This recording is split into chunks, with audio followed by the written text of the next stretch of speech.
Alright, good morning guys. Ayan, isang magandang umaga po sa inyong lahat. Magandang panahon ngayon. So for today's vlog mga ka-firebeast, magluluto po tayo ng kanin. Ayan, yun yung ating ipapatoka. So twice a week nagluluto tayo ng ganito. Ito lang po mga ingredient niyan, kanin, may konting oatmeal, tsaka may konting carrot. Ayan mga ka-firebeast, halo-haloan ko po siya ng feeds para sa ating breakfast ng ating mga stag, pullets, and hen, mga baby stag, pwede rin yan mga ka-firebeast, so ayan, kailangan din nila yan mga ka-firebeast, source yan ng carbs, then ng fiber, then ng protein. Ayan, yung especially yung ating oatmeal, then kompleto na mga ka-firebeast, meron na din siyang vegetable dito sa carrots, so haluan ko siya maya-maya ng feeds, so at least twice a week pinahalo ko to, hindi lang puro feeds, minsan mga ka-firebeast hinahaluan ko siya ng malunggay pag lulutuin ko para kumpleto sa vegetable, malunggay, then carrots. So ngayon hindi tayo nakakuha, baka sa susunod mga ka-firebeast meron siyang malunggay para kumpletos, ricados nga, di ba? Ayan, kanin, oatmeal, then may carrots mga ka-firebeast, para kumpleto yung breakfast nila, ayan.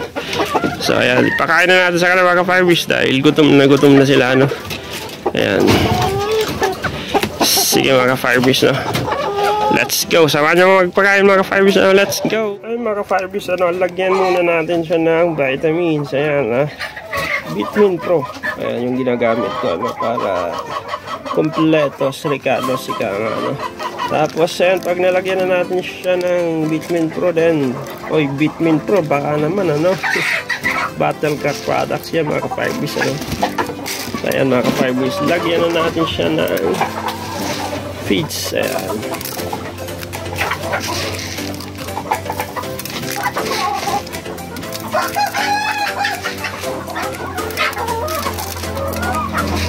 para hindi masyadong puro carbs lang, kailangan may feeds din. Twice a week mga ka-firebeast, twice a week pinapakain natin siya ng ganito, para kompletos, ricados. Kailangan din nila ng carbs, ayan. Tapos mga gulay, especially carrots, napakasustansya yun mga ka-firebeast, ayan. So ayan, patukain na natin sila mga ka-firebeast, so let's go.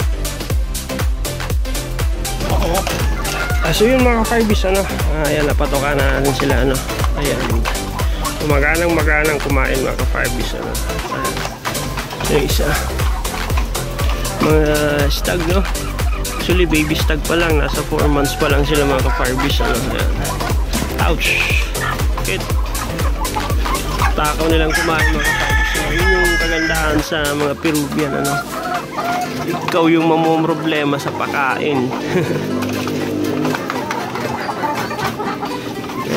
Lalakas nilang kumain mga ka-firebeast, kaya nilang umubos ng 50 to 60 grams sa isang patokaan lang, nakadiet pa sila yan, ayan.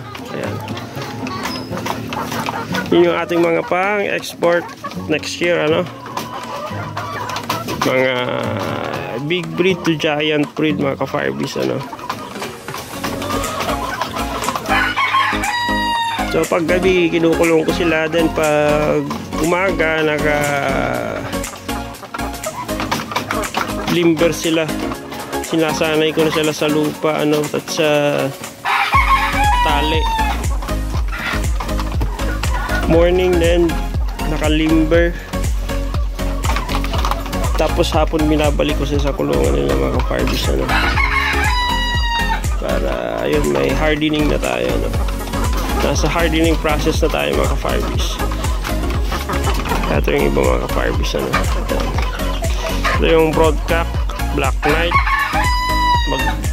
kinukondisyon na natin para sa breeding season, ano mga ka-Firebees. Ito yung ating, ayan. So maya papakainin ko na yung ating mga pullets, ano. Maraming salamat sa ating mga solid subscribers na patuloy pa rin ang suporta, ano.